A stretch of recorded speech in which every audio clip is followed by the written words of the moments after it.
Suscríbete a Venganza Perfecta. Ahora, comencemos.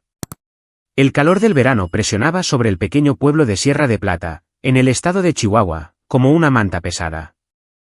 Gerardo Magaña estaba detrás del mostrador de su cafetería, un vagón de tren antiguo de los años 50 reconvertido y situado al borde de la calle principal, observando a su hermana Sara rellenar el café de Norberto Cortés, uno de sus clientes habituales. El viejo mecánico había estado viniendo cada mañana durante los últimos 3 años. Desde que Gerardo compró el lugar con el dinero de su retiro y lo poco que había ahorrado tras 18 años en el ejército mexicano. ¿Vas a poner más mesas afuera? Gerardo, preguntó Norberto, señalándolo con su tenedor. La gente del verano está aumentando. Gerardo negó con la cabeza, limpiando el mostrador que ya estaba limpio. No necesito las molestias. Estamos bien con lo que tenemos. Sara captó su mirada y sonrió. Ella había estado trabajando aquí desde el principio. Desde el día en que Gerardo le pidió que dejara a su exmarido abusivo, David Fuentes, en Chihuahua capital y empezara de cero, eso fue hace 2 años. Había aparecido con un ojo morado, una bolsa de lona y suficiente determinación para reconstruir su vida, tanto que Gerardo supo que lo lograría. Ahora estaba ahorrando dinero, tomando cursos en línea, riendo de nuevo. La cafetería les había dado a ambos algo que necesitaban, propósitos sin el peso de su pasado presionándolos. La mesa 4 necesita más jarabe, gritó Sara, moviéndose ya hacia la cocina. Gerardo tomó la botella y se dirigió hacia allí. La hora punta del desayuno estaba terminando, dejando solo a Norberto y a una joven pareja de fuera de la ciudad que estudiaba un mapa de carreteras entre bocados de hot cakes. Así era como le gustaba a Gerardo. Tranquilo, predecible, pacífico. Después de lo que había hecho durante 18 años, después de las cosas que había visto en operaciones contra el crimen organizado en la sierra y lugares que no salían en las noticias, la paz era un regalo que no daba por sentado. La campana sobre la puerta sonó. Gerardo levantó la vista y sintió que su mandíbula se tensaba. 3 hombres entraron, sus chalecos de cuero marcándolos como motociclistas. Los parches mostraban una calavera sonriente con las palabras discípulos del diablo MC arqueadas sobre ella. Gerardo los había visto por el pueblo las últimas semanas, mayormente en la cantina calle abajo, pero nunca habían entrado aquí. El que iba al frente era alto y de hombros anchos, con una barba gris y ojos fríos que barrieron la habitación como si estuviera evaluando territorio. Detrás de él venían 2 más jóvenes, ambos comportándose con ese tipo de arrogancia que venía de andar en manada. ¿Puedo ayudarlos, caballeros?, preguntó Gerardo, con voz neutral. El barbudo, Ramiro Hernández, según el parche con su nombre en el chaleco, se deslizó en un taburete del mostrador. Sus amigos lo flanquearon. Café, negro. Sara ya estaba alcanzando las tazas, pero Gerardo levantó una mano. Yo me encargo. Sirvió 3 tazas y las puso frente a ellos. Ramiro tomó un sorbo, hizo una mueca y la empujó lejos. Sabe a mierda. Entonces no lo bebas, dijo Gerardo con calma. Los ojos de Ramiro se entrecerraron, pero antes de que pudiera responder, Norberto habló desde su gabinete. El café está bien. Llevo 3 años bebiéndolo. Nadie te preguntó, viejo, espetó uno de los motociclistas más jóvenes, Beto Herrera, según su parche. El tenedor de Norberto se detuvo a medio camino de su boca. Gerardo vio el miedo parpadear en el rostro del mecánico y sintió que algo frío se asentaba en su estómago. Había visto esto antes. Depredadores probando límites, viendo hasta dónde podían empujar antes de que alguien empujara de vuelta. Beto, ¿verdad?, dijo Gerardo en voz baja. Son libres de irse si no les gusta el café. Ramiro se rió. Un sonido como graba en una licuadora. Relájate, hermano. Solo estamos de paso. Escuché que solías ser militar. ¿Es cierto? Solía ser, confirmó Gerardo. ¿Qué rama? Ejército. ¿Haciendo qué? Gerardo lo miró a los ojos. Esto y aquello. Ramiro lo estudió por un largo momento, luego se bebió su café de un solo trago, a pesar de su queja anterior. Bueno, ejército, tal vez puedas correr la voz. Los discípulos del diablo van a estar por Sierra de Plata un tiempo.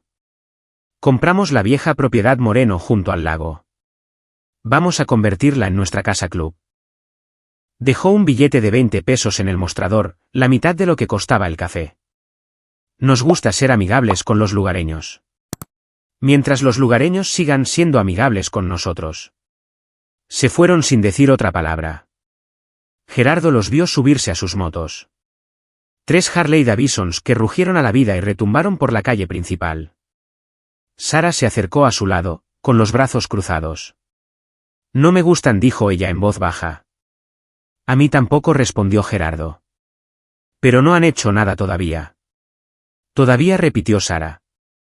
Norberto se aclaró la garganta. Escuché que causaron problemas en Durango. Una pelea en un bar, creo, mandaron a 2 tipos al hospital. Gerardo asintió lentamente. Había escuchado lo mismo. Los discípulos del diablo tenían una reputación. Tráfico de drogas, extorsión, violencia. Eran un club del 1%, del tipo que daba mala fama a todos los motociclistas. Y ahora se estaban instalando en Sierra de Plata, un pueblo con una población de apenas 3,000 habitantes y una fuerza policial que consistía en el comandante Eduardo Navarro y 2 oficiales. Si vuelven, llámame, dijo Norberto, poniéndose de pie y colocándose su gorra. Lo digo en serio, Gerardo, reuniré a algunos chicos de la asociación de veteranos. No necesitamos este tipo de problemas aquí. No llegará a eso, le aseguró Gerardo. Pero incluso mientras lo decía, no estaba seguro de creerlo. Las siguientes 2 semanas pasaron sin incidentes, pero Gerardo sintió que la tensión aumentaba como una tormenta en el horizonte. Los discípulos del diablo estaban en todas partes. En la gasolinera, la tienda de abarrotes, la cantina, cabalgaban por el pueblo en manadas, sus motores deliberadamente ruidosos, su presencia un recordatorio constante de que el equilibrio de Sierra de Plata había cambiado. Gerardo escuchaba historias. Cassandra Sierra, que dirigía la tienda de conveniencia, dijo que habían robado cerveza y se rieron cuando amenazó con llamar a la policía. Jorge Martínez, uno de los oficiales, le dijo que habían encontrado drogas en el viejo rancho de los Moreno, pero no podían obtener una orden sin más evidencia. Sara se volvió más silenciosa. Gerardo notó que ella miraba la calle más a menudo, estremeciéndose cuando las motocicletas pasaban rugiendo. Una noche, mientras cerraban, finalmente habló. Tengo miedo, Gerardo. Él dejó de contar la caja registradora y la miró. ¿De ellos? Ella asintió. Veo la forma en que me miran cuando camino hacia mi auto. ¿Cómo? Como David solía mirarme antes de que las cosas se pusieran mal. Las manos de Gerardo se apretaron sobre la pila de billetes. David Fuentes, quería matar a ese hombre cuando Sara apareció con moretones en las costillas y el labio partido. Lo habría hecho si Sara no le hubiera rogado que no lo hiciera. Ella quería dejar esa vida atrás, no darle a David la satisfacción de destruir otro pedazo de ella convirtiendo a su hermano en un asesino. No te tocarán, dijo Gerardo, con voz dura. Te lo prometo. No puedes prometer eso, susurró Sara. Hay 50 de ellos ahora. Llegan más cada día. ¿Y tú eres solo? ¿Yo soy solo qué? Ella lo miró y él vio lágrimas en sus ojos. Eres solo un hombre, Gerardo. ¿Qué vas a hacer contra 50 motociclistas?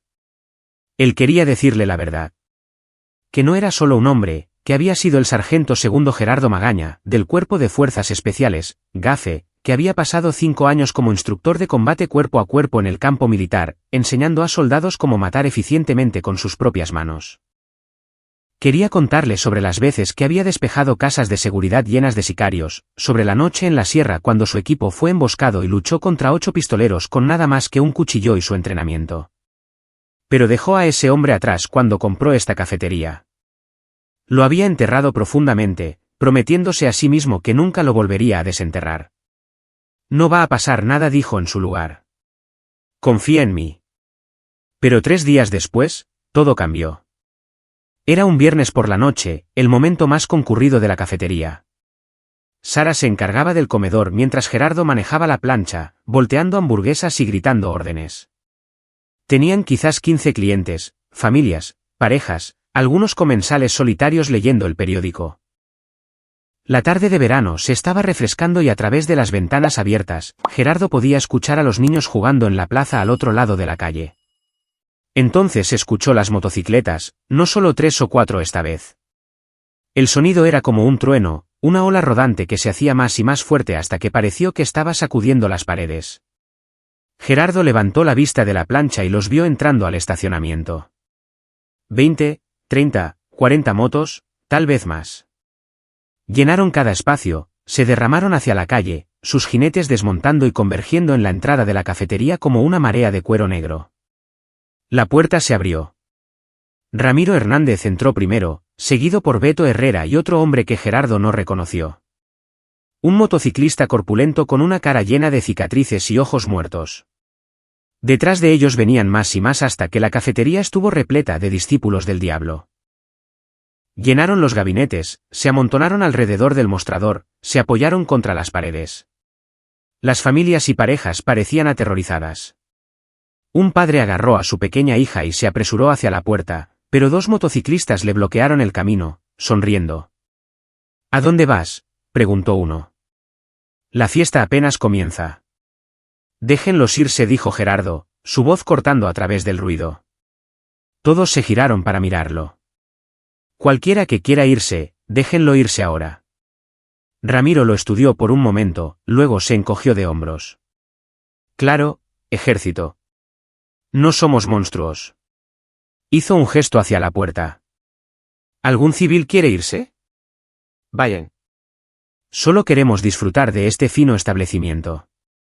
Las familias huyeron. En 2 minutos, la cafetería estaba vacía excepto por Sara, Gerardo y aproximadamente 50 discípulos del diablo. Sara estaba congelada cerca de la mesa 6, con su libreta de pedidos apretada en manos con los nudillos blancos. Gerardo encontró sus ojos a través de la habitación y vio el terror allí.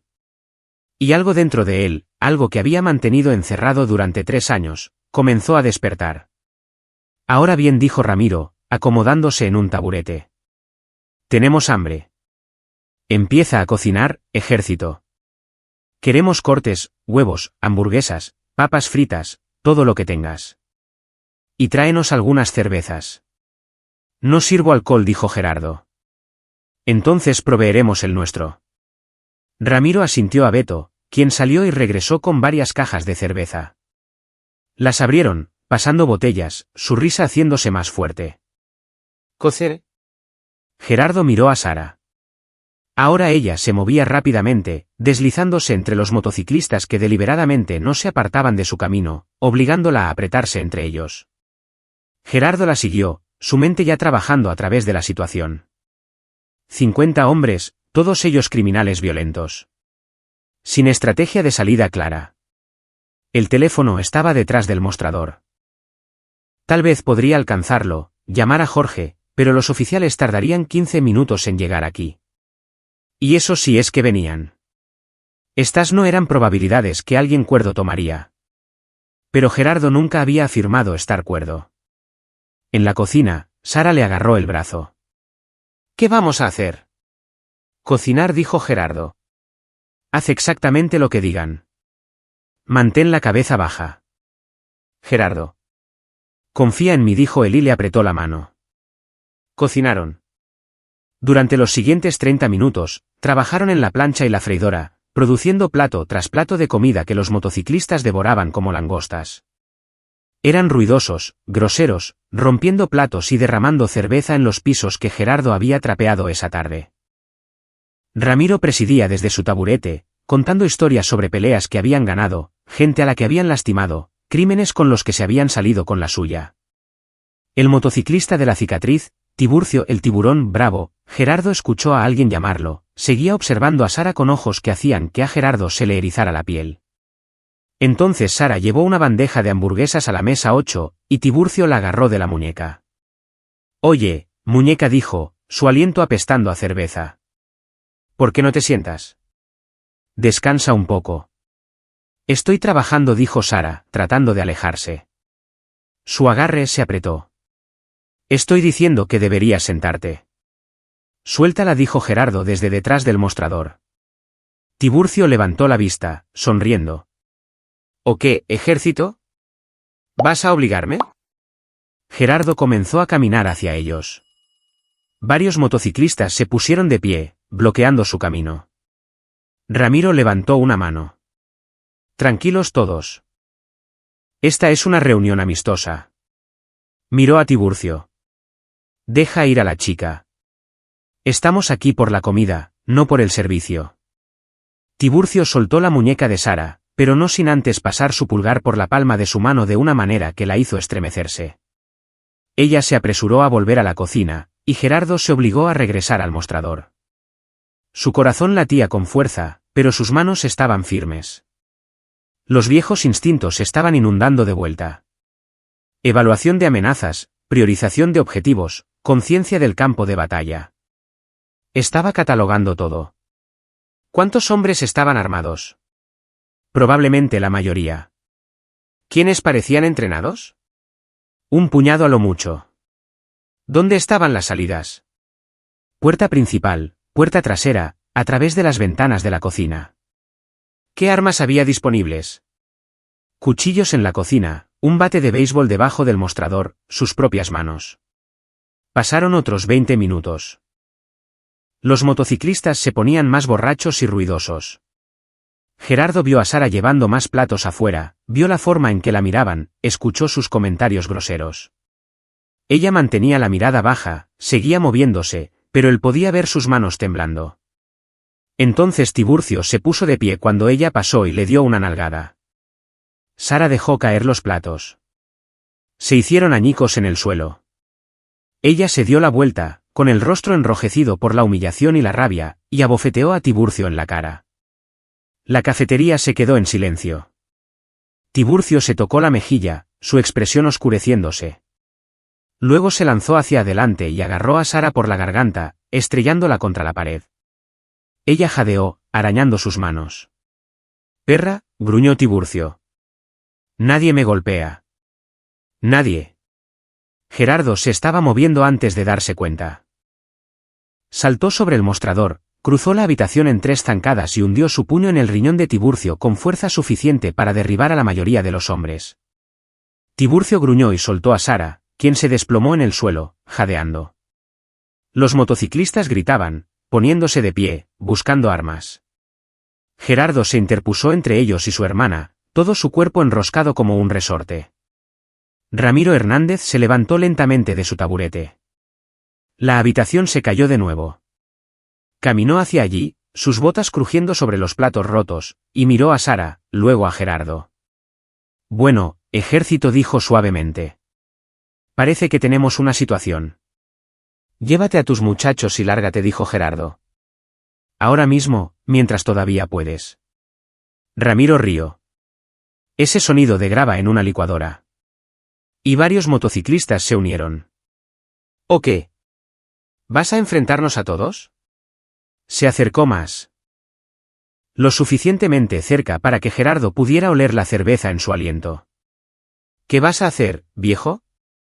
Gerardo miró a Sara, todavía en el suelo, una marca roja floreciendo en su garganta donde Tiburcio la había agarrado.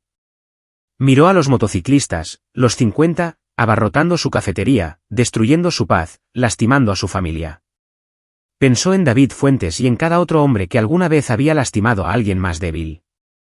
Pensó en las promesas que se había hecho a sí mismo sobre dejar la violencia atrás. Luego caminó hacia la puerta principal, la cerró con llave y volteó el letrero de «Abierto a cerrado». Los motociclistas lo observaron, algunos confundidos, otros todavía riendo. La sonrisa de Ramiro se desvaneció ligeramente. Gerardo se dio la vuelta, parándose frente a la única salida, y miró a Ramiro Hernández.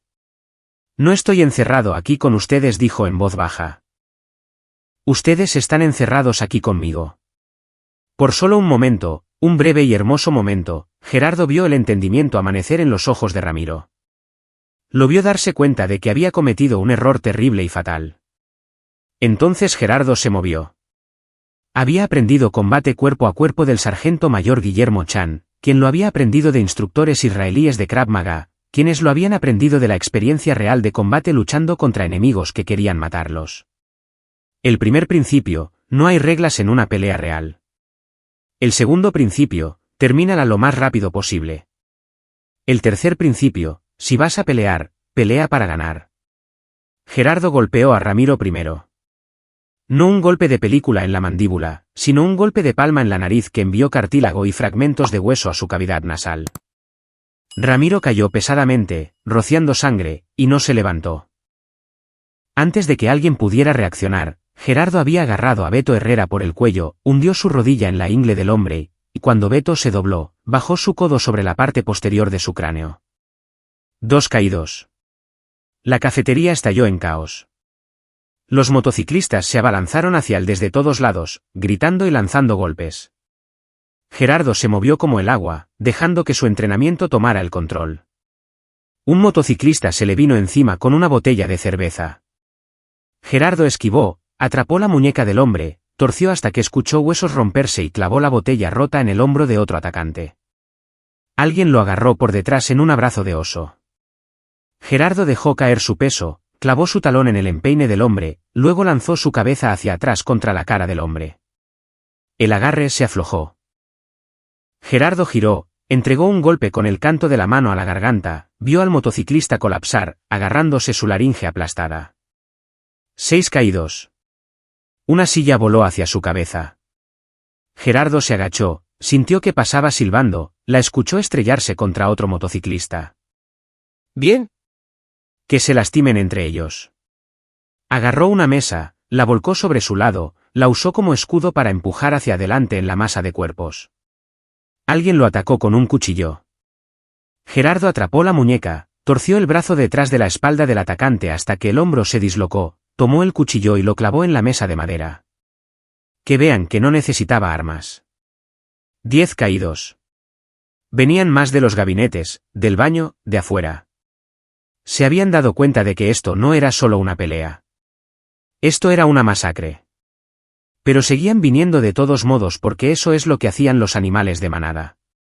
Confiaban en los números, en la fuerza abrumadora. Nunca habían peleado contra alguien para quien los números no importaban.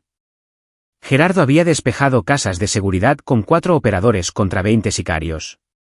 Había mantenido una posición en la sierra durante 6 horas contra oleadas de pistoleros. Esto era solo otro martes. Un motociclista corpulento balanceó un bate de béisbol hacia su cabeza.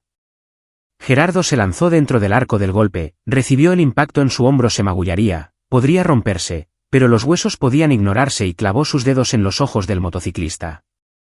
El hombre gritó y soltó el bate. Gerardo lo atrapó, giró y lo usó como un bastón, barriendo piernas, golpeando rótulas, costillas, cráneos. El bate de aluminio resonaba con cada impacto como una campana de iglesia. 17 caídos. Había sangre en el piso ahora, haciéndolo resbaladizo. Gerardo usó eso. Dejó que su impulso lo llevara en deslizamientos y giros que lo mantenían en movimiento, evitaban que lo inmovilizaran. Un motociclista trató de placarlo. Gerardo giró en el último segundo, usó el impulso del hombre para lanzarlo a través de la ventana delantera. El vidrio se hizo añicos. Una alarma comenzó a sonar. ¿Bien? Tal vez alguien llamaría a la policía. 23 caídos. Sus nudillos estaban abiertos y sangrando. Su hombro estaba definitivamente fracturado. Un ojo se le estaba hinchando y cerrando por un golpe que había atravesado su guardia. No importaba. El dolor era solo información. Lo compartimentó, lo encerró en el mismo lugar donde había encerrado al hombre que solía ser. Tiburcio Bravo cargó contra él con un cuchillo, la hoja buscando sus riñones. Gerardo atrapó la muñeca de Tiburcio con su mano izquierda, atrapó el brazo y lanzó un gancho de derecha a la sien del hombre. Los ojos de Tiburcio se pusieron en blanco. Gerardo le quitó el cuchillo, dejó caer a Tiburcio y siguió moviéndose. 30 caídos. Los 20 restantes estaban retrocediendo ahora, dándose cuenta demasiado tarde de en qué se habían metido. Pero la puerta seguía cerrada con llave y Gerardo estaba entre ellos y la libertad. Algunos estaban probando las ventanas. Uno rompió una y comenzó a salir. Gerardo lo dejó ir. Que cuenten la historia. Que corran la voz sobre lo que pasaba cuando lastimabas a su familia. Un motociclista sacó un arma. Un revólver pequeño, probablemente un 38. Gerardo estuvo sobre él antes de que pudiera apuntar. Atrapó la mano del arma, torció hasta que sintió la muñeca romperse, tomó el arma y la usó como un instrumento contundente contra la sien del siguiente atacante. No la disparó. No necesitaba hacerlo. Los disparos complicarían las cosas con la policía. 35 caídos. Sara estaba gritando algo desde la cocina, pero Gerardo no podía escucharla sobre la sangre palpitando en sus oídos. Estaba en la zona ahora. Ese lugar donde el tiempo se ralentizaba y todo se volvía claro y simple. Amenaza. Neutralizar. Siguiente amenaza. Neutralizar. Una y otra vez hasta que no hubiera más amenazas. Los últimos 15 se abalanzaron sobre él todos a la vez. Una oleada final desesperada. Gerardo los enfrentó de frente. Recibió golpes. Una costilla rota, tal vez 2.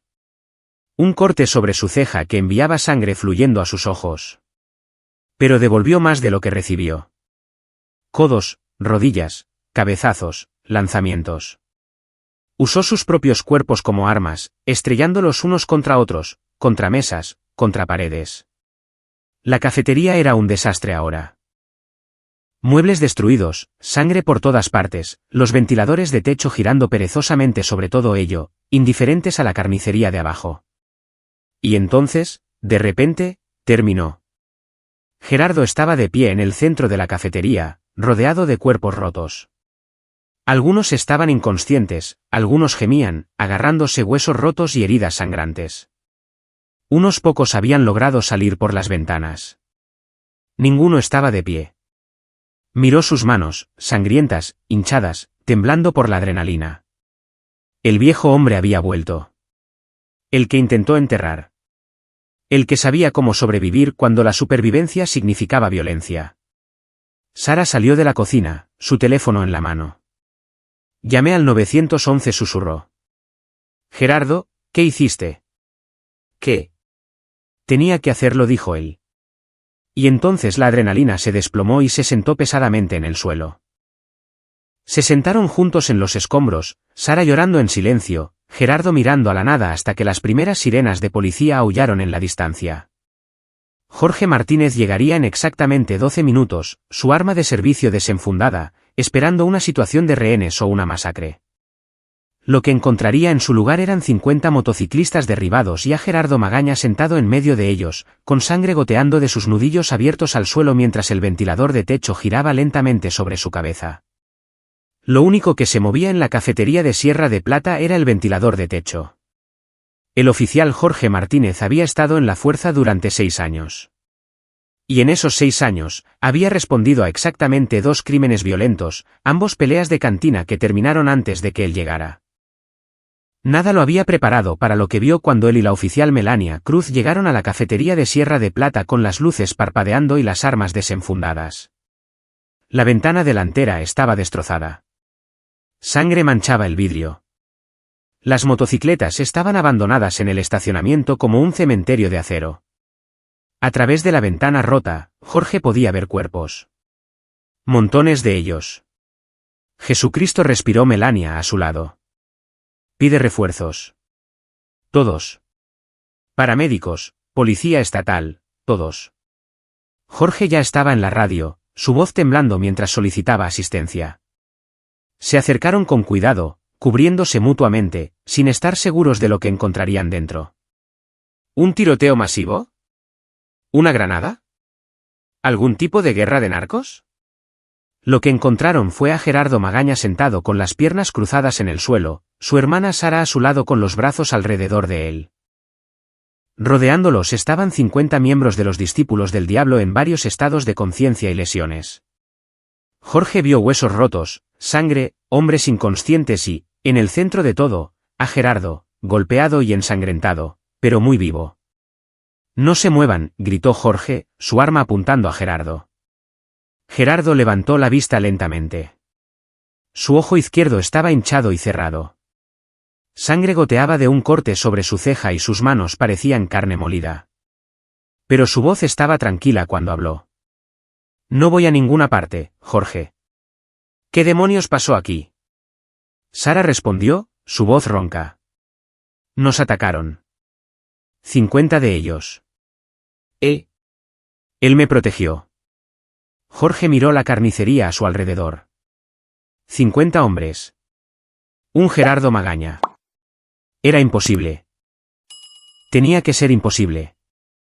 Gerardo Magaña, necesitas levantarte lentamente y poner las manos detrás de la cabeza, dijo Jorge, siguiendo el procedimiento, aunque nada en esta situación estaba en ningún manual de procedimientos que hubiera leído jamás. Gerardo obedeció, haciendo una mueca mientras sus costillas rotas protestaban. Jorge lo esposó, más por apariencia que por otra cosa, porque si Gerardo quería resistirse, Jorge acababa de ver evidencia de que ninguna cantidad de refuerzos ayudaría. Lo llevaron afuera justo cuando llegaban más patrullas junto con 3 ambulancias y la camioneta del comandante Eduardo Navarro. El comandante era un hombre duro de unos 60 años, un veterano que había visto su cuota de violencia en sus años de servicio. Pero incluso él se detuvo en seco cuando vio el interior de la cafetería a través de la ventana rota. «Madre de Dios», susurró. Luego más fuerte: «Jorge, trae a todos los paramédicos del municipio aquí ahora y llama a la policía estatal. Diles que tenemos una situación». Durante la siguiente hora, la escena descendió a un caos controlado. Los paramédicos trabajaron con los motociclistas, muchos de los cuales estaban siendo cargados en ambulancias con lesiones graves. Ninguno estaba muerto. Jorge notó eso con sorpresa. Con este nivel de violencia, esperaba cadáveres. En cambio, eran solo huesos rotos, conmociones cerebrales, laceraciones. Como si quienquiera que hubiera hecho esto hubiera sabido exactamente cuánta fuerza usar. El comandante Navarro entrevistó a Sara primero. Ella le contó todo. Cómo los motociclistas se habían apoderado de la cafetería. Cómo Tiburcio Bravo la había agredido. Cómo Gerardo la había defendido. Su voz nunca vaciló. Le mostró los moretones en su garganta. La marca donde la habían abofeteado. Otros testigos estaban siendo reunidos. Las familias que habían huido. Norberto Cortés, que había observado desde el otro lado de la calle. Cassandra Sierra, que llamó al 911 después de ver a motociclistas saliendo por las ventanas. Luego Navarro se sentó frente a Gerardo en la parte trasera de una patrulla. Las manos de Gerardo todavía estaban esposadas, pero estaba sentado relajado. Su único ojo bueno observando al comandante con calma. ¿Quieres decirme qué pasó, Gerardo? Entraron en mi cafetería, la tomaron, agredieron a mi hermana. Los detuve. ¿Detuviste a 50 motociclistas tú solo? Sí, señor. Navarro se recostó, estudiándolo. Hice algunas averiguaciones después de que esos tipos aparecieron por primera vez en el pueblo. Hice algunas llamadas al campo militar. Descubrí que el sargento segundo Gerardo Magaña era un tremendo soldado, instructor de combate, especialista en cuerpo a cuerpo, condecorado con la Cruz de Valor y Mérito Militar. Operaciones clasificadas de las que ni siquiera pude obtener detalles. Hizo una pausa. ¿Ese solías ser tú? Solía ser, repitió Gerardo. ¿Qué crees que debería hacer contigo, Gerardo? Mandaste a 50 hombres al hospital. Eso no es defensa propia. Eso es una zona de guerra. Comandante, dijo Gerardo en voz baja, respetuosamente. Yo no empecé esto. Vinieron a mi lugar, amenazaron a mis clientes, agredieron a mi hermana. La defendí. Si eso es un crimen, entonces acúseme. Navarro se quedó callado por un largo momento, viendo a las ambulancias cargar motociclistas y alejarse con las sirenas aullando. Finalmente, se inclinó y quitó las esposas a Gerardo. Así es como va a ser esto, dijo Navarro. Vas a ir al hospital a que te revisen. Luego vas a dar una declaración a la policía estatal. Luego vas a ir a casa y quedarte allí mientras resolvemos este lío. Encontró los ojos de Gerardo. No sé si estuviste en lo correcto o incorrecto esta noche, Gerardo. Pero sé que esos tipos han estado aterrorizando a este pueblo durante semanas, y nadie ha podido detenerlos. Así que voy a dejar que los abogados e investigadores averigüen qué cargos, si los hay, deben presentarse. ¿Entendido? Sí, señor. Bien. Ahora, ve a que te curen y Gerardo. Navarro se levantó para irse, luego miró hacia atrás. Gracias por proteger a tu hermana, por proteger a este pueblo, incluso si tengo que arrestarte mañana. Gracias. El hospital era un caos. Gerardo fue puesto en una habitación al final del área de urgencias, lejos de los motociclistas que llenaban cada otro espacio disponible. Una doctora llamada Elisa Soto lo examinó, su rostro cuidadosamente neutral mientras catalogaba sus lesiones. 3 costillas rotas, un hombro fracturado, múltiples laceraciones, hematomas severos y nudillos tan destrozados que no estaba segura de que recuperaría la destreza completa. Necesita quedarse esta noche para observación, dijo ella. No, dijo el señor Magaña. Mi hermana está sola en casa. No me quedo. La doctora Soto suspiró pero no discutió. Le cosió la ceja, le vendó las costillas, le puso el hombro en un cabestrillo y le vendó las manos. Trate de no usar estas por una semana. Nada de golpear nada. Gerardo casi sonrió. Haré mi mejor esfuerzo. Sara estaba esperando afuera con Jorge Martínez. El oficial había insistido en llevarlos a casa. Más protección que escolta, sospechaba Gerardo. Mientras caminaban por la sala de urgencias, Gerardo pasó por habitaciones llenas de discípulos del diablo. Algunos lo miraron con furia. Otros apartaron la mirada. Ramiro Hernández, con la cara hecha una masa de vendajes, simplemente lo miró con ojos fríos y llenos de odio que prometían que esto no había terminado. En casa, una pequeña casa a 3 cuadras de la cafetería, Sara preparó té mientras Gerardo se sentaba a la mesa de la cocina, demasiado alterado para dormir. Jorge se quedó con ellos, estacionado afuera en su patrulla, por si acaso. A través de la ventana, Gerardo podía verlo sentado allí como un guardián silencioso. Lo siento, dijo Sara finalmente, poniendo una taza frente a él. ¿Por qué? ¿Por abofetear a ese hombre? ¿Por causar todo esto? Gerardo miró a su hermana, su hermanita, que había sobrevivido a un matrimonio abusivo, que había reconstruido su vida desde cero, que no había hecho nada malo excepto existir en un mundo donde hombres como Tiburcio Bravo se sentían con derecho a tocarla. Se estiró sobre la mesa y tomó su mano no vendada. Tú no causaste nada, dijo firmemente. Ellos lo hicieron. Cada elección que hicieron llevó a esta noche. No a ti. Ella asintió, con lágrimas corriendo por su rostro. Pensé que te iban a matar. ¿50 de ellos, Gerardo? Nunca he estado tan asustada en mi vida. Lo sé, pero todavía estoy aquí. Ambos estamos aquí todavía, y eso es lo que importa. Se sentaron juntos en la cocina silenciosa, bebiendo té, mientras afuera Jorge Martínez vigilaba, y el pueblo de Sierra de Plata comenzaba a procesar lo que había sucedido en la cafetería. La noticia se estaba extendiendo rápido. Gerardo escuchó su teléfono vibrar con mensajes de personas que apenas conocía. Norberto Cortés, Cassandra Sierra, otros habitantes del pueblo expresando apoyo, conmoción, gratitud. Algunos lo llamaban héroe. Otros lo llamaban monstruo. Gerardo no se sentía como ninguno de los dos. Se sentía cansado. Sentía el viejo peso asentándose de nuevo sobre sus hombros. El peso que pensó que se había quitado cuando dejó el ejército. Había matado hombres en combate. Había hecho cosas terribles en nombre de su país. Y cuando finalmente salió, se prometió a sí mismo que nunca volvería a ser esa persona. Esta noche había roto esa promesa. Y la peor parte era que no se arrepentía. Alrededor de las 3 de la mañana, Gerardo finalmente se quedó dormido en su silla. Soñó con operativos en la sierra, con casas de seguridad, con los rostros de los hombres que había matado. Soñó con el rostro de Sara cuando Tiburcio la agarró por la garganta. Soñó con los ojos fríos de Ramiro Hernández prometiendo venganza. Se despertó con su teléfono sonando a las 7 de la mañana. Era el comandante Navarro. Gerardo, tenemos que hablar. La policía estatal está aquí y quieren una declaración. Además, tenemos una complicación. ¿Qué tipo de complicación? Los discípulos del diablo están buscando abogados. Están alegando que los atacaste sin provocación. Que eran solo clientes que fueron agredidos por un lunático violento con antecedentes militares.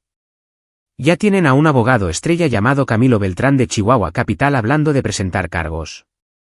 Gerardo se sentó, sus costillas gritando en protesta. Ellos atacaron a mi hermana. Lo sé. Y tenemos testigos que dirán eso. Pero Gerardo. Navarro dudó. 50 hombres en el hospital, algunos con lesiones permanentes. El fiscal del Ministerio Público está recibiendo presión para acusarte de lesiones agravadas como mínimo. Tal vez intento de homicidio para algunos de los peores casos. ¿Cuándo me quieren? Ahora. ¿Puedes venir a la comandancia? Voy para allá. Sara insistió en ir con él. Pasaron por la cafetería. Cinta policial amarilla la rodeaba y a través de las ventanas rotas, Gerardo podía ver a los peritos fotografiando evidencia. El trabajo de su vida, su santuario, ahora una escena del crimen. En la comandancia, los investigadores de la policía estatal lo interrogaron durante 3 horas. Grabaron todo, tomaron fotos de sus lesiones, le pidieron que demostrara exactamente cómo había peleado. Gerardo les dijo la verdad. Defendió a su hermana y a sí mismo contra 50 atacantes violentos. Había usado la fuerza mínima necesaria para neutralizar las amenazas. Había cerrado la puerta para evitar que escaparan y lastimaran a alguien más en el pueblo. La investigadora principal, una mujer de mirada dura llamada Cristina Briseño, no parecía convencida. Fuerza mínima repitió. Señor Magaña, puso a 50 hombres en el hospital. Algunos de ellos tal vez nunca caminen bien de nuevo. ¿Realmente espera que creamos que eso es fuerza mínima? Espero que crean que si hubiera querido matarlos, estarían muertos, dijo Gerardo rotundamente. Cada hombre en esa cafetería está vivo porque mostré moderación. Briseño intercambió miradas con su compañero. Claramente no sabían qué hacer con él. La entrevista terminó sin cargos, pero Briseño dejó claro que esto no había terminado. No salga del pueblo, señor Magaña. Estaremos en contacto. Afuera, Sara estaba esperando con Norberto Cortés y media docena de otros habitantes del pueblo. Aplaudieron cuando Gerardo salió, lo que lo hizo sentir profundamente incómodo. No era un héroe. Era solo un hombre que defendió a su hermana.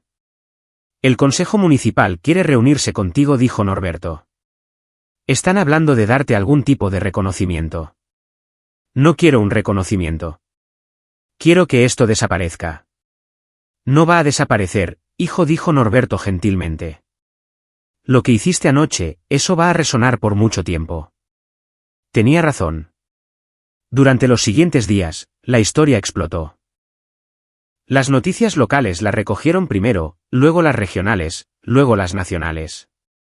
Exmilitar derrota a 50 motociclistas en pelea de cafetería de pueblo pequeño salió en los noticieros nacionales. Hubo un segmento sobre si sus acciones estaban justificadas. Internet lo convirtió en un meme. Fotos de la cafetería destrozada con leyendas como, cuando no estás encerrado con ellos, ellos están encerrados contigo. Gerardo odiaba todo eso. Se quedó en casa, ignoró a los reporteros acampados afuera y esperó a que cayera el martillo legal. Sara volvió a trabajar. La cafetería seguía siendo una escena del crimen, así que consiguió un trabajo temporal en la tienda de abarrotes de Casandra. Jorge Martínez pasaba a diario, supuestamente para ver cómo estaban, pero realmente para asegurarse de que ningún motociclista viniera buscando venganza. Porque los discípulos del diablo no habían terminado. Ni por asomo. Camilo Beltrán era todo lo que Gerardo despreciaba en una persona. Escurridizo, calculador y moralmente flexible. El abogado se había hecho un nombre defendiendo criminales en Chihuahua, y ahora había tomado a los discípulos del diablo como clientes.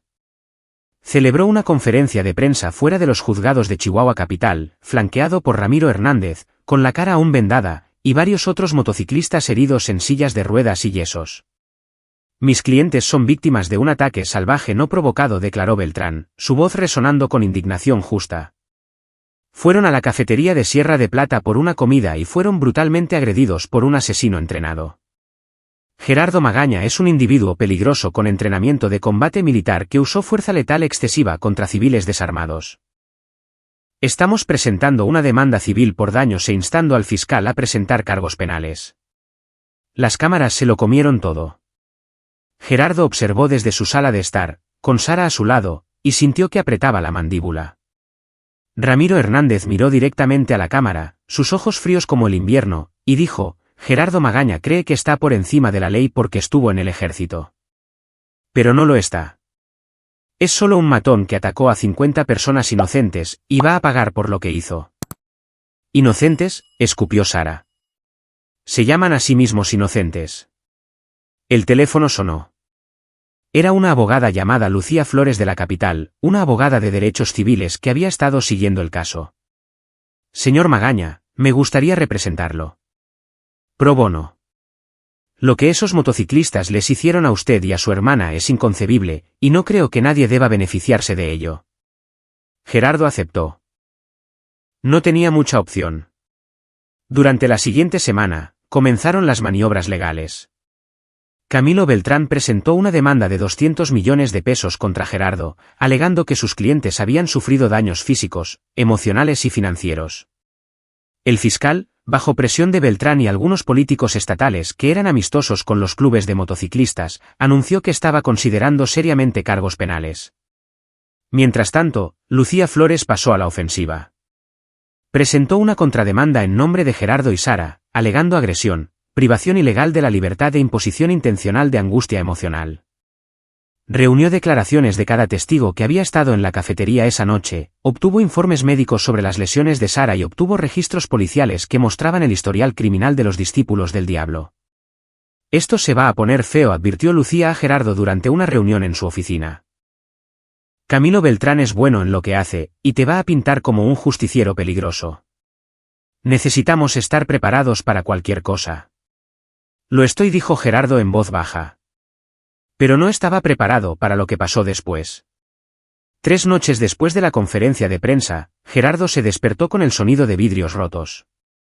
Rodó fuera de la cama, sus costillas protestando, y agarró el bate de béisbol que había empezado a tener junto a su mesita de noche.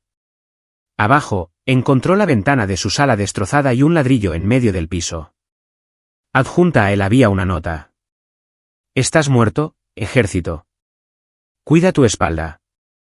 Jorge Martínez llegó a los minutos de la llamada al 911 de Gerardo. Luces apagadas para evitar alertar a quienquiera que hubiera lanzado el ladrillo. Pero ya se habían ido hacía mucho. Todo lo que quedaba era la amenaza. Voy a poner una patrulla en tu casa, dijo Jorge. Tiempo completo. Esto está escalando.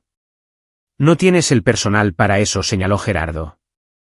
Entonces lo haré yo mismo. Fuera de servicio si tengo que hacerlo. Jorge lo miró a los ojos. Esos tipos no van a dejar esto pasar, Gerardo. Quieren venganza, y no van a parar hasta que la consigan. Gerardo asintió lentamente. Había sabido que esto pasaría, se había preparado para ello a su manera.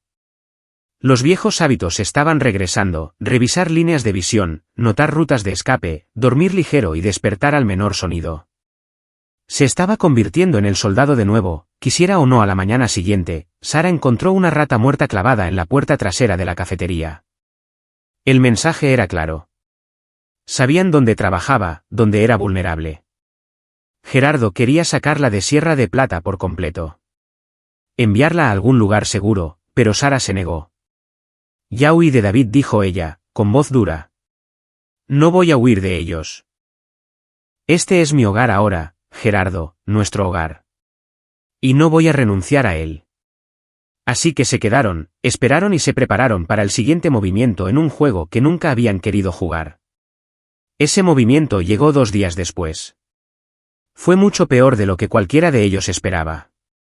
Gerardo estaba en la comandancia dando otra declaración a los investigadores estatales cuando sonó su teléfono.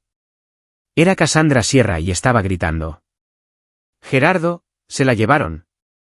Se llevaron a Sara. El teléfono casi se le resbaló de las manos. ¿Qué? ¿Quién se la llevó? Los motociclistas. Una camioneta se detuvo afuera de la tienda. 5 o 6 de ellos la agarraron y la arrojaron adentro. Traté de detenerlos, pero... La voz de Cassandra se rompió en sollozos. Gerardo ya estaba corriendo hacia la puerta. Jorge Martínez lo interceptó, habiendo escuchado los gritos de Cassandra a través del teléfono. Gerardo, espera. Necesitamos hacer esto bien. Quítate de mi camino, Jorge. Gerardo, si vas tras ellos así, empeorarás todo. Déjanos manejarlo. Recuperaremos a Sara. Te lo prometo. Gerardo se detuvo, respirando con dificultad, su visión teñida de rojo. Cada instinto le gritaba que cazara a esos hombres y los despedazara. Pero Jorge tenía razón. Si se volvía un justiciero ahora, perdería todo. Su libertad, su caso, cualquier oportunidad de una defensa legítima, y Sara seguiría en peligro. ¿Cuánto tiempo?, preguntó Gerardo, su voz apenas un susurro. Danos una hora. Si no la hemos encontrado para entonces. Jorge dejó la frase en el aire, pero su significado era claro. Después de una hora, no detendría a Gerardo de hacer lo que fuera necesario. El comandante Navarro ya estaba movilizando a cada oficial en el municipio. Emitieron una alerta general sobre una camioneta, establecieron retenes, llamaron a la policía estatal. Lucía Flores presentó mociones de emergencia para órdenes de restricción. Camilo Beltrán, cuando fue contactado para comentar, afirmó que sus clientes no tenían nada que ver con ningún secuestro. 45 minutos después, encontraron una camioneta abandonada en un camino de terracería a 25 kilómetros fuera del pueblo. Sara no estaba dentro, pero había sangre. No mucha, solo unas pocas gotas en el piso. Y otra nota: tenemos a tu hermana, Ejército. Ven a la propiedad Moreno solo si quieres volver a verla. Tienes hasta la medianoche. Eran las 6 de la tarde, 6 horas hasta la medianoche. 6 horas para salvar a Sara o verla desaparecer para siempre. El comandante Navarro miró a Gerardo a través de la mesa de conferencias en la trastienda de la comandancia. A su alrededor estaban sentados Jorge Martínez, Melania Cruz, Lucía Flores y 2 agentes de la policía estatal. Afuera, un equipo táctico se estaba preparando para una posible operación de rescate en la propiedad Moreno, la vieja casa del lago que los discípulos del diablo habían convertido en su casa club.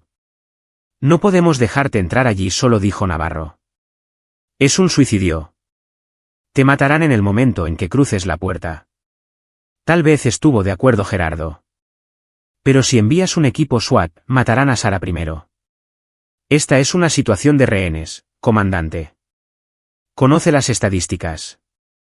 Los rehenes generalmente no sobreviven cuando los equipos tácticos irrumpen, y definitivamente no sobreviven cuando civiles no entrenados intentan ser héroes. Una de los agentes estatales, Cristina Briseño, intervino. Señor Magaña, entiendo que esté preocupado por su hermana, pero esta no es una operación casera. Estos hombres son criminales peligrosos. Gerardo casi se rió de eso.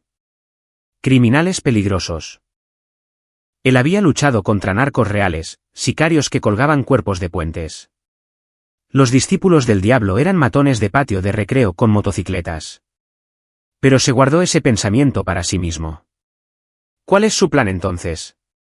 Rodear la propiedad y negociar. Protocolos estándar de rehenes, confirmó Navarro. Establecemos comunicación. Negociamos. Esperamos una apertura. Y mientras ustedes negocian, ellos están lastimando a mi hermana. Gerardo se puso de pie, su silla raspando contra el piso. Aprecio lo que están tratando de hacer, comandante. Pero Sara ha pasado por suficiente. No voy a dejar que sufra porque estamos siguiendo protocolos. Gerardo, siéntate, dijo Lucía firmemente. Si sales por esa puerta y vas al rancho de los Moreno, estás cometiendo un crimen. Justicia por propia mano. No puedo defender eso. Entonces no lo hagas. Salió antes de que alguien pudiera detenerlo. Jorge lo llamó, pero Gerardo no miró atrás. Tenía 6 horas para prepararse, y no iba a desperdiciarlas discutiendo. En casa, Gerardo se cambió a ropa oscura, jeans, una camisa negra, botas con buena tracción. Se vendó las costillas rotas, se tomó 4 ibuprofenos para el dolor y se envolvió las manos dañadas en cinta atlética. En el garaje, bajó un baúl que no había abierto en 3 años. Dentro había cosas de sus días en el ejército. Gafas de visión nocturna, un chaleco táctico y algunos otros artículos que no eran estrictamente legales para que los civiles los poseyeran. Tomó lo que necesitaba y dejó el resto. Luego se sentó a la mesa de su cocina e hizo un plan. La propiedad Moreno eran 10 acres en el lago de Plata accesibles por un solo camino de tierra. La casa principal era una estructura de 2 pisos con un porche envolvente, probablemente 5 o 6 habitaciones. Detrás había un viejo granero que los motociclistas habían convertido en un garaje para sus motocicletas. Gerardo había pasado por allí una vez cuando los Moreno aún eran dueños antes de vender a los discípulos del diablo y mudarse a Sonora. Buscó imágenes satelitales en su computadora portátil. La propiedad estaba rodeada de bosque por 3 lados con un lago en el cuarto. Bueno para ocultarse, malo para rutas de escape. Habría vigías, probablemente armados. La casa principal sería donde tendrían a Sara, en algún lugar visible donde pudieran vigilarla y usarla como palanca si aparecía la policía. La pregunta era, ¿cuántos motociclistas había allí? 50 habían estado en la cafetería, pero algunos todavía estaban hospitalizados. Gerardo estimó quizás 30 o 35 miembros activos. Incluso heridos, esos eran números significativos. Pero los números no importaban si tenías sorpresa y tácticas superiores. A las 10 de la noche, Gerardo cargó su equipo en su camioneta y condujo hacia el lago de Plata. Estacionó a 3 kilómetros de la propiedad Moreno en un desvío oculto por árboles y caminó el resto del camino a través del bosque. La noche estaba clara y fría con una media luna proporcionando visibilidad decente. Se movió lenta y cuidadosamente, usando su viejo entrenamiento de infantería para evitar hacer ruido. 15 minutos después, llegó a la línea de árboles con vista a la propiedad. Había tenido razón sobre los vigías. 2 motociclistas estaban sentados en el porche fumando cigarrillos y bebiendo cerveza. Más motos estaban estacionadas frente al granero, al menos 20 de ellas. Las luces brillaban en las ventanas de la casa principal. A través de una ventana en el segundo piso, Gerardo vio sombras moviéndose. Sacó un pequeño par de binoculares y escaneó la casa sistemáticamente. Primer piso, sala de estar con varios motociclistas viendo televisión, cocina con más bebiendo y jugando a las cartas. Segundo piso, 2 habitaciones visibles. En una, vio a Sara atada a una silla. Tiburcio Bravo estaba de pie sobre ella. Las manos de Gerardo se apretaron sobre los binoculares. Sara parecía aterrorizada pero ilesa, aunque podía ver moretones formándose en su rostro. Tiburcio le estaba hablando, gesticulando, claramente disfrutando de su miedo.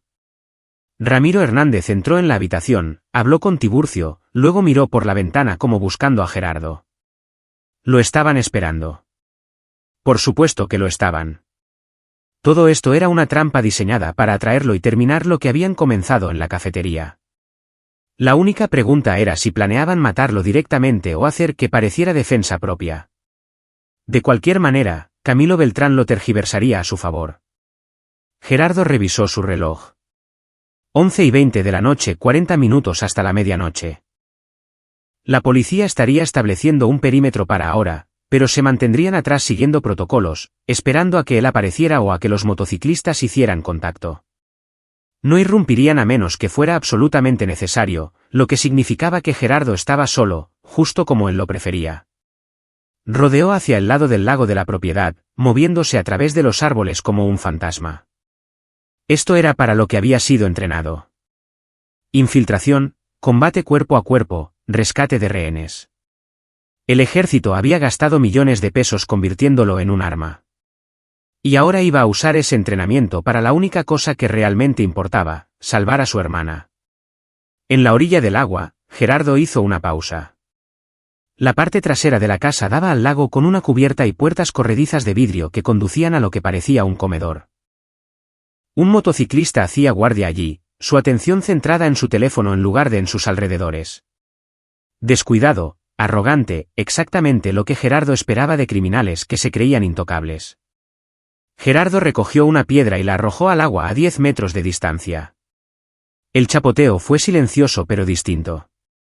La cabeza del guardia se levantó de golpe y caminó hacia el sonido, la mano moviéndose hacia la pistola en su cintura. Cuando pasó a 1,5 metros de la posición de Gerardo, Gerardo se movió. Una mano se cerró sobre la boca del guardia. La otra hundió un puño en el riñón del hombre, luego envolvió su garganta en un estrangulamiento sanguíneo. El guardia luchó por quizás 5 segundos antes de quedar flácido. Gerardo lo bajó silenciosamente al suelo, tomó su pistola, una Glock 19, y revisó el cargador. 15 rondas. Suficiente. Se movió a la puerta trasera y la probó. Cerrada, pero era un cerrojo simple.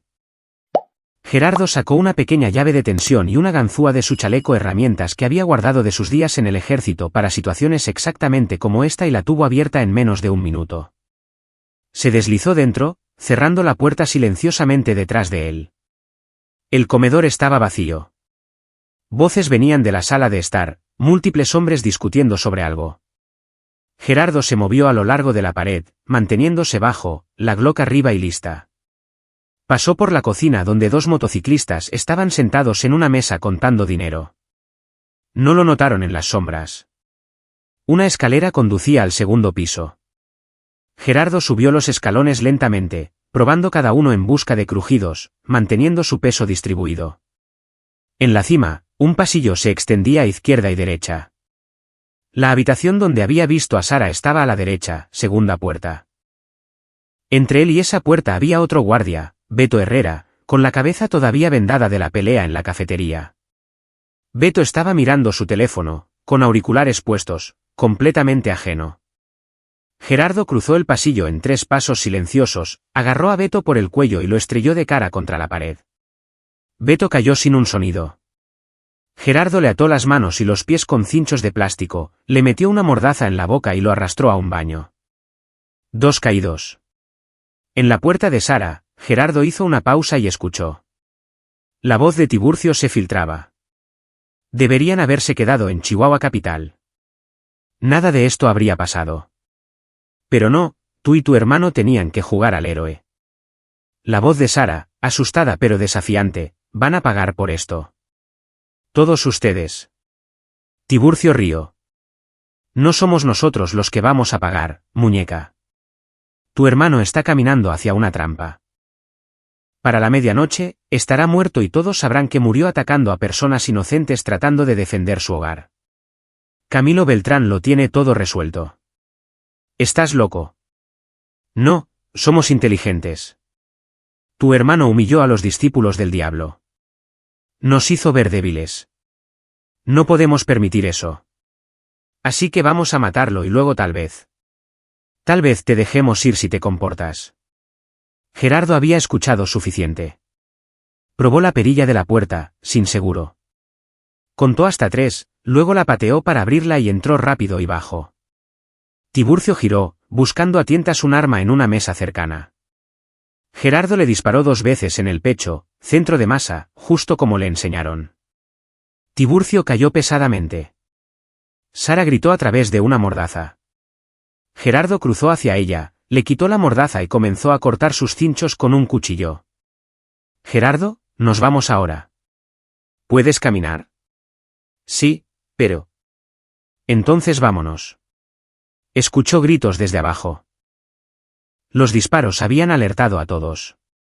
Pasos pesados golpeaban las escaleras. Gerardo empujó a Sara hacia la ventana, hacia el techo.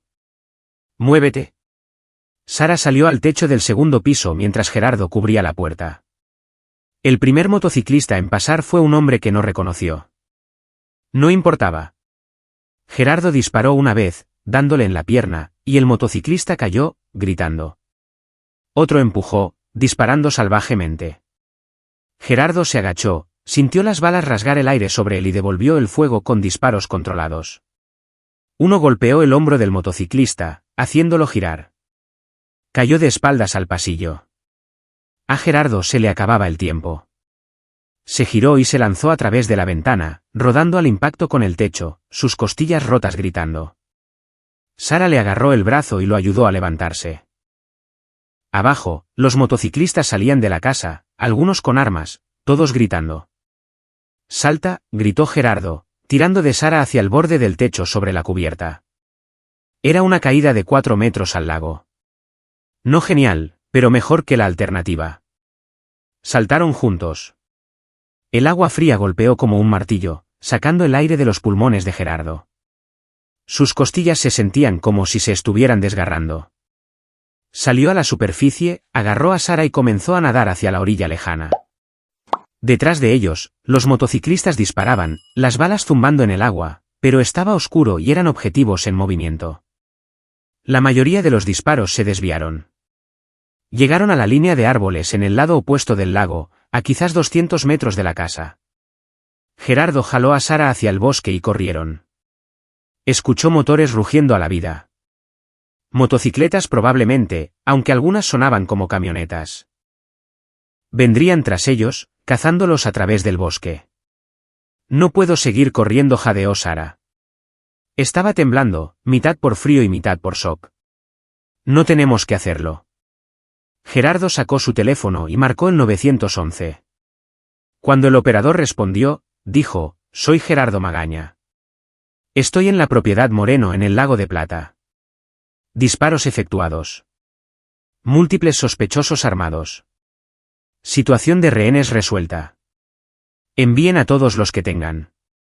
Colgó antes de que el operador pudiera responder. Las sirenas ya aullaban en la distancia. La policía había estado esperando algo como esto. El comandante Navarro dejaría caer el martillo ahora. Probablemente tenía equipos tácticos moviéndose en posición ya. Gerardo y Sara se escondieron en un matorral denso mientras los faros de las motocicletas barrían a través de los árboles a su alrededor. Los motociclistas estaban cerca, muy cerca, pero el bosque estaba oscuro y estaban haciendo demasiado ruido para rastrear a alguien de manera efectiva. Después de 5 minutos que parecieron horas, los sonidos de los motores comenzaron a desvanecerse, reemplazados por sirenas y comandos policiales gritados. «Propiedad Moreno», habla el comandante Navarro. «Suelten sus armas y salgan con las manos en alto». Disparos resonaron. Los motociclistas estaban disparando a la policía. Mala jugada. Eso le dio a Navarro todo lo que necesitaba para traer al equipo táctico. En minutos, la noche explotó con granadas aturdidoras y gas lacrimógeno. Gerardo escuchó los sonidos familiares de un edificio siendo invadido, comandos gritados, más disparos y luego, gradualmente, silencio. 20 minutos después, Jorge Martínez los encontró. Tenía una mira térmica y un equipo de oficiales. Y cuando vio a Gerardo y Sara acurrucados bajo un pino, empapados y temblando, su rostro se puso pálido de alivio. «Jesús, Gerardo, ¿realmente lo hiciste?» «¿Se acabó?», preguntó Sara. «Se acabó», confirmó Jorge. «Atrapamos a 32 de ellos. Algunos se rindieron. Otros tuvieron que ser convencidos». Ramiro Hernández trató de correr y recibió un disparo en la pierna por la policía estatal. «Tiburcio Bravo está muerto». «Tú lo mataste», dijo Jorge mirando a Gerardo. Gerardo asintió. «Defensa propia». Estaba amenazando a Sara con un arma. Jorge absorbió eso. «Va a haber una investigación completa. La Fiscalía General de la República ya está en camino. Todo esto va a ser un circo». «Déjalo ser», dijo Gerardo, poniéndose de pie con una mueca y ayudando a Sara a levantarse. «Mientras mi hermana esté a salvo, no me importa lo que me pase». Las consecuencias de la redada en la propiedad Moreno fueron, de hecho, un circo. La fiscalía se hizo cargo de la investigación, descubriendo que los discípulos del diablo no eran solo un club de motociclistas. Eran una empresa criminal traficando drogas a través de líneas estatales, lavando dinero a través de negocios legítimos y dirigiendo redes de protección en ciudades de Chihuahua y Durango. La redada había sido una mina de oro de evidencia. Drogas, armas ilegales, registros financieros y testimonios de miembros de nivel inferior dispuestos a delatar a los líderes a cambio de sentencias reducidas. Ramiro Hernández y los otros miembros principales enfrentaron cargos federales por delincuencia organizada. Camilo Beltrán, su abogado escurridizo, se encontró bajo investigación por posible obstrucción de la justicia después de que surgió evidencia que sugería que había sabido sobre el plan de secuestro. La demanda civil contra Gerardo fue discretamente retirada. Gerardo mismo enfrentó un tipo diferente de batalla legal. El tiroteo de Tiburcio Bravo fue dictaminado como defensa propia después de la evidencia balística, y el testimonio de Sara dejó claro que Tiburcio había estado armado y amenazándola cuando Gerardo entró en la habitación.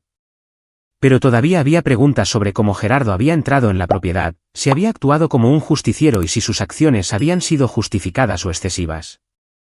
El Tribunal de la Opinión Pública ya había tomado su decisión, sin embargo. Gerardo Magaña era un héroe, protegiendo a su hermana, derribando una empresa criminal, enfrentándose a 50 motociclistas. La historia lo tenía todo. Las noticias nacionales corrieron con ella. Las redes sociales explotaron con apoyo. Alguien inició un fondo de defensa legal que recaudó más de 4 millones de pesos en 3 días. Gerardo odiaba cada segundo de ello. Quería volver a su vida tranquila, dirigiendo su cafetería, bebiendo café con Norberto Cortés por las mañanas. Pero esa vida se había ido, destruida en el momento en que Ramiro Hernández cruzó su puerta. Había sido forzado a volver a ser el soldado, el luchador, el hombre que intentó tanto enterrar. Y no sabía si podría volver a poner a ese hombre en una caja. 2 semanas después de la redada de Moreno, el fiscal tomó su decisión. De pie en los escalones del juzgado con cámaras grabando cada palabra, la fiscal Melania Cruz anunció que no se presentarían cargos contra Gerardo Magaña. Después de una revisión cuidadosa de toda la evidencia y testimonio, dijo ella, está claro que el señor Magaña actuó en defensa de sí mismo y de su hermana al enfrentarse a una amenaza inmediata y creíble. Si bien no respaldamos la justicia por mano propia, reconocemos que el señor Magaña fue puesto en una situación imposible por las acciones criminales del Club de Motociclistas Discípulos del Diablo. Esta oficina no procesará a alguien por proteger a su familia. La multitud que se había reunido fuera del juzgado estalló en vítores. Gerardo, de pie a un lado con Lucía Flores, no sintió nada. Ni alivio, ni alegría, solo agotamiento. Se acabó, dijo Lucía, apretándole el brazo. Puedes ir a casa ahora. ¿Pero realmente se había acabado? Mientras Gerardo escaneaba la multitud, vio cámaras de televisión, reporteros, gente sosteniendo carteles con su nombre. Un cartel decía, Gerardo Magaña para comandante. Otro decía, héroe mexicano. Lo habían convertido en un símbolo, y los símbolos nunca eran libres. Esa noche, Gerardo se sentó en su cafetería vacía con Sara. El seguro había pagado las reparaciones, pero el lugar se sentía diferente ahora. Más pequeño, menos seguro. Los recuerdos de lo que pasó aquí nunca se desvanecerían. Sara lo sentía también. Podía verlo en la forma en que ella seguía mirando el lugar donde Tiburcio la había agarrado. Podríamos vender, dijo Gerardo en voz baja. Empezar de nuevo en otro lugar.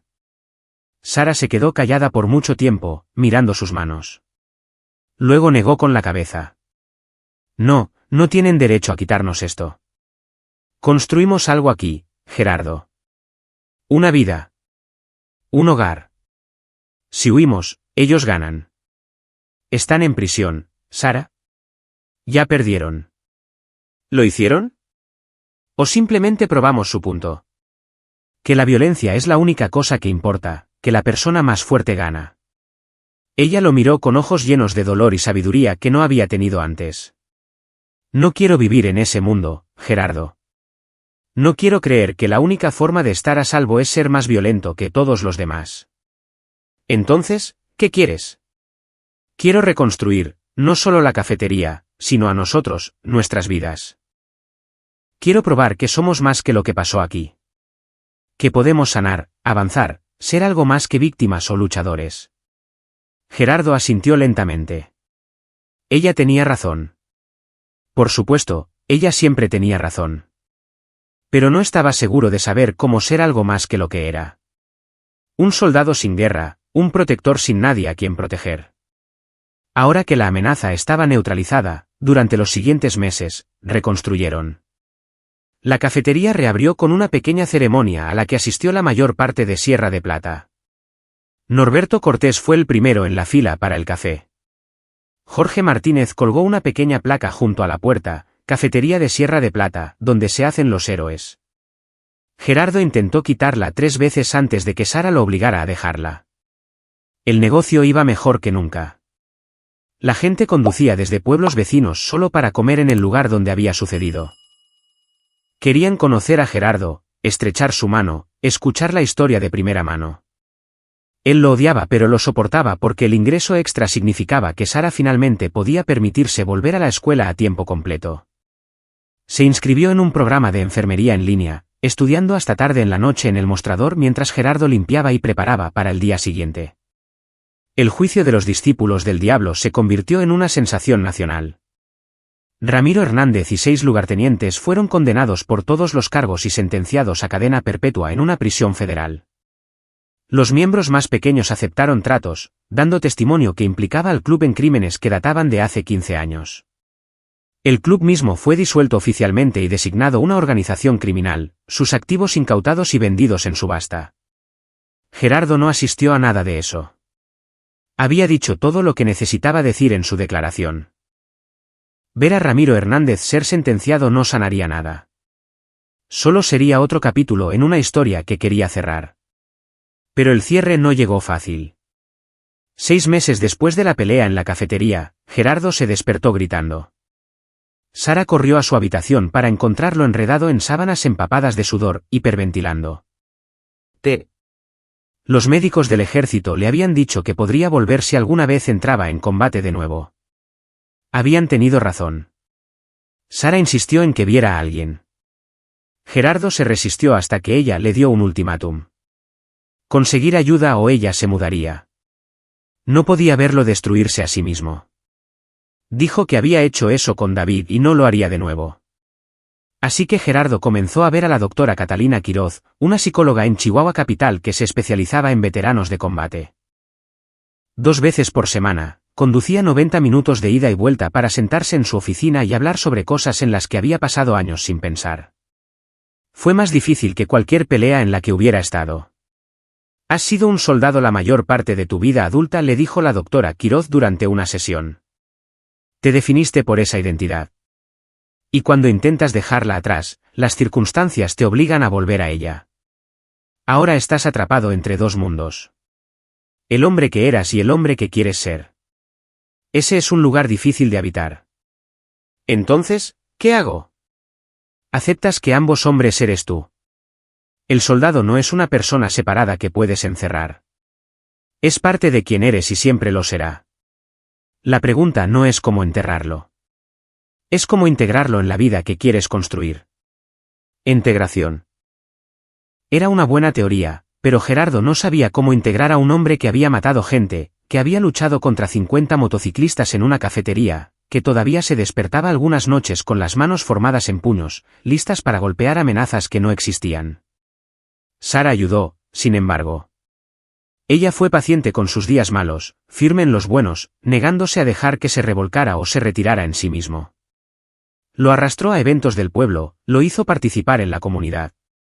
Lenta y a regañadientes, Gerardo se encontró convirtiéndose en parte de Sierra de Plata de una manera que no había sido antes. Norberto Cortés lo reclutó para ayudar con la recaudación de fondos anual de la Asociación de Veteranos. Cassandra Sierra le pidió que hablara en el grupo de jóvenes exploradores de su hijo sobre el servicio militar. Jorge Martínez lo invitó a unirse a los bomberos voluntarios.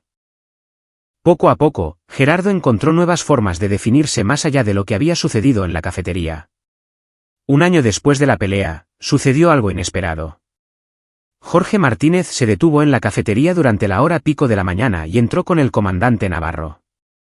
Se sentaron en el mostrador, pidieron café y luego Navarro deslizó un sobre hacia Gerardo. ¿Qué es esto? Ábrelo. Dentro había una carta oficial de la oficina del gobernador de Chihuahua. Gerardo la escaneó una vez, luego otra vez, sin estar seguro de estar leyéndola correctamente. Te están dando una medalla al valor heroico, explicó Navarro. Por tus acciones protegiendo a Sara y enfrentándote a una organización criminal. El gobernador quiere presentarla en una ceremonia en la capital el próximo mes. Gerardo dejó la carta. No quiero una medalla.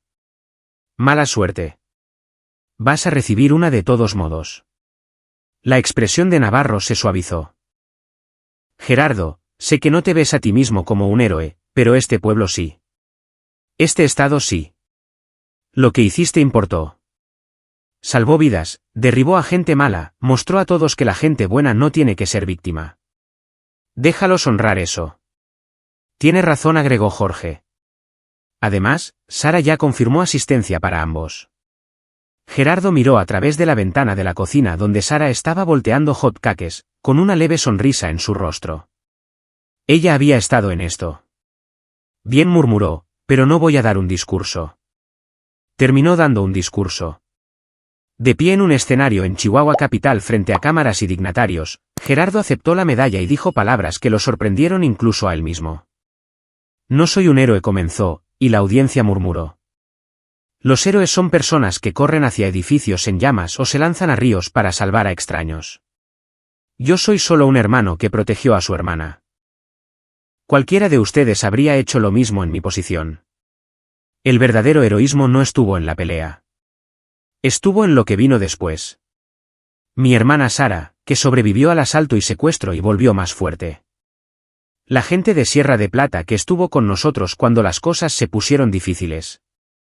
El comandante Navarro y sus oficiales que arriesgaron sus vidas derribando una organización criminal. Esos son los héroes. Yo solo estaba haciendo lo que tenía que hacerse. Y lo haría de nuevo cada vez si eso significara mantener a salvo a las personas que amo. El aplauso fue ensordecedor. Gerardo bajó del escenario y encontró a Sara esperando, con lágrimas corriendo por su rostro. Estoy orgullosa de ti, susurró, abrazándolo fuerte. Tan orgullosa. Estoy orgulloso de ti, también respondió él. Y lo decía en serio. Sara había sobrevivido al infierno y salido del otro lado, todavía creyendo en la bondad, todavía luchando por una vida mejor. Si eso no era heroísmo, Gerardo no sabía que lo era. 2 años después de la pelea en la cafetería, la vida había encontrado una nueva normalidad. La cafetería de Sierra de Plata prosperaba, empleando ahora a 3 miembros adicionales del personal, incluida Brenda Morales, una joven madre soltera que le recordaba a Gerardo un poco a Sara. Decidida, trabajadora, merecedora de una oportunidad. Sara se graduó con su título de enfermería y consiguió un trabajo en el hospital regional, aunque todavía ayudaba en la cafetería los fines de semana. Norberto Cortés todavía venía por café cada mañana, ahora trayendo a su nieto, que quería escuchar historias sobre el héroe de guerra.